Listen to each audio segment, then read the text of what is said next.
लातूर जिले के चाकुर तालुके से एक ऐसी वारदात सामने आई है जिसने पूरे समाज को हिलाकर रख दिया है। कॉलेज की फीस को लेकर हुए विवाद में एक बेटे ने अपने ही पिता की जान ले ली। जी हाँ, यह मामला है चाकुर तालुके के हिम्पलनेर गांव का। यहाँ 24 साल के बेटे ने फीस के पैसे न देने पर 70 वर्षीय पिता के सिर पर लाठी से वार कर दिया। घर की आर्थिक हालात बेहद खराब थी। भारी बारिश से घर के चूल्हे की लकड़ियां भी भीग चुकी थी और गैस खत्म होने पर मां ने मजबूरी में गैस सिलेंडर भरवाया। इसी बीच फीस के लिए मां ने बेटे को समझाने की कोशिश की, लेकिन गुस्साए बेटे ने बेकाबू होकर पिता पर हमला कर दिया।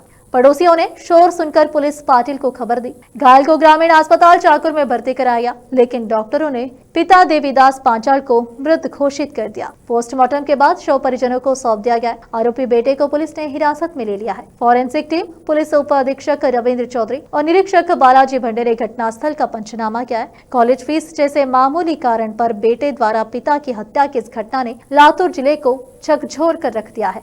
संवाददाता रियाज मनियार की रिपोर्ट। देश विदेश और स्थानीय समाचारों के लिए चैनल को लाइक, शेयर और सब्सक्राइब करना ना भूलें। आज जी घटना झालेली आहे त्या घटनेच्या संदर्भात पोलिसांनी तात्काळ आरोपीला अटक केलेली आहे आणि घटनेच्या संदर्भात काय सांगितलं? चाकूर पोलीस स्टेशनच्या हद्दीमध्ये हिप्पळनेर नावाचं गाव आहे। त्या ठिकाणी गरीब कुटुंब आहे, शेतकरी वर्गातलं कुटुंब आहे। त्याच्यामध्ये मयत जे आहे ते देवीदास काशीनाथ पांचाळ म्हणून आहे, वय वर्ष 70 आहे, शेती करणारे आहे। त्यांचाच मुलगा आहे। तो मुलगा जो आहे तो 24 वर्षाचा मुलगा आहे। मुलांनी पैसे मागितले होते। जे काही तरुण मुलं आहेत त्या तरुण मुलांनी रागावरती नियंत्रण ठेवलं पाहिजे।